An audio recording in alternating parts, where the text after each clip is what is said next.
नमस्कार। PN junction diode या PN संधि डायोड के अवक्ष्य परत में एक संधारित्र के रूप में माना जा सकता है। वो किस प्रकार से होता है उसके बारे में हम आज बात करते हैं। इसके बाद में रैखिकतः प्रवर्णित संधि क्या होती है उसके बारे में भी थोड़ा प्रकाश डालने का प्रयास करेंगे। हम जानते हैं कि डायोड के संधि स्थल पर एक अवक्ष्य परत जिसे हम डिप्लीशन लेयर कहते हैं उसका निर्माण हो जाता है।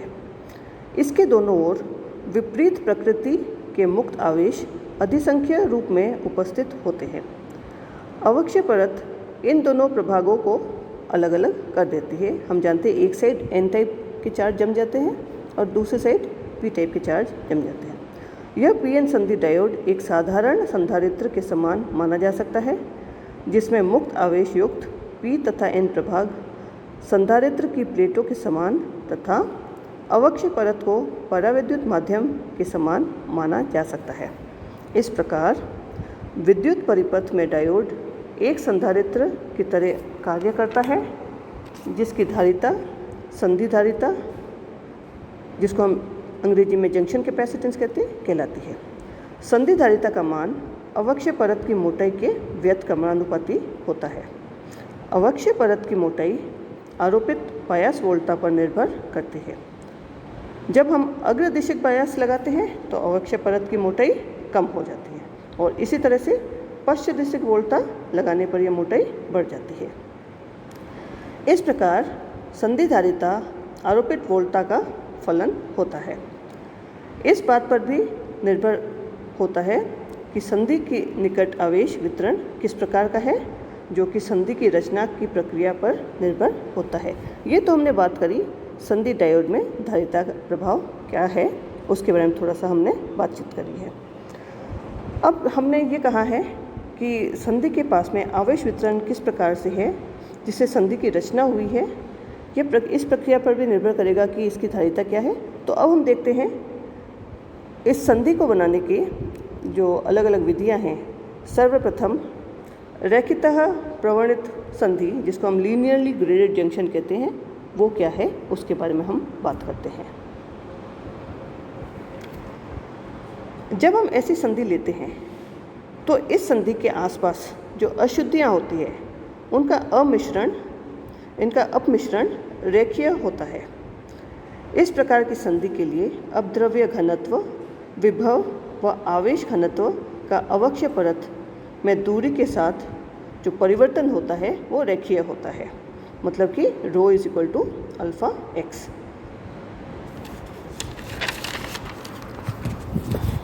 जैसे कि हमने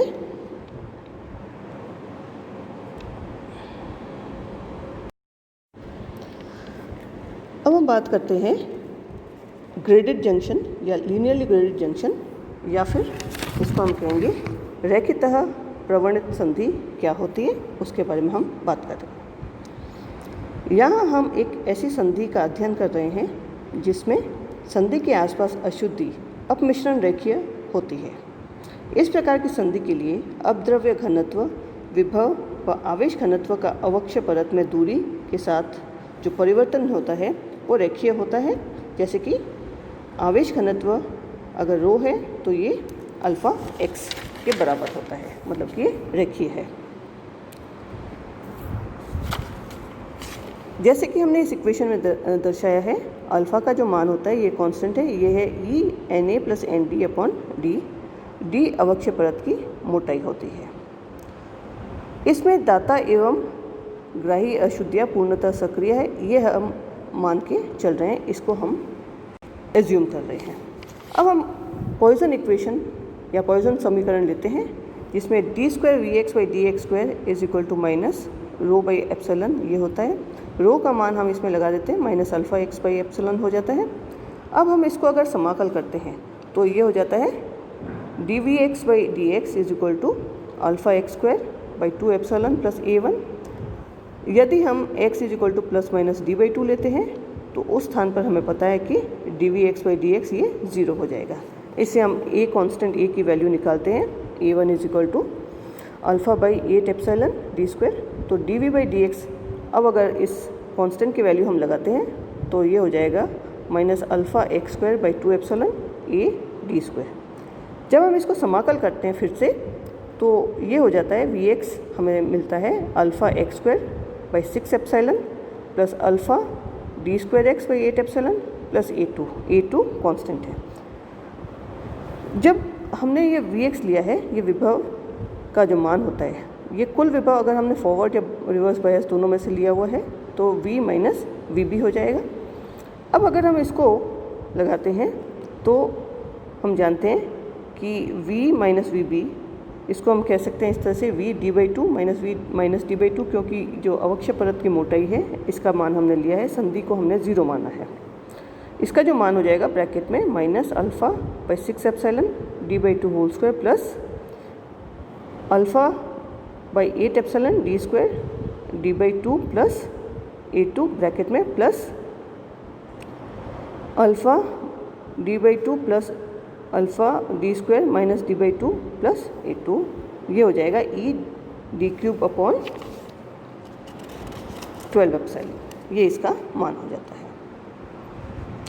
डी का जो मान है अवक्ष परत का जो मोटाई है, इससे हम कैलकुलेट कर सकते हैं, वो हो जाएगी 12 epsilon by alpha v minus V B to the power 1/3।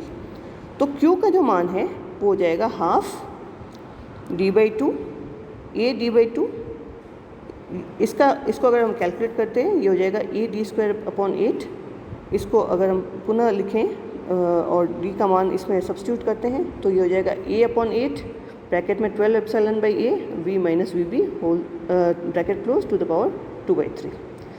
तो हम फाइनली इसकी जो वैल्यू है Q की वैल्यू ये हो जाएगी A to the power 1/3 upon 8 12 epsilon V minus V B bracket में टू द पावर 2/3, और C का मान हो जाएगा del Q by del V, ये हो जाएगा A to the power 1/3 epsilon to the power 2/3 12 V minus V B to the power 1/3।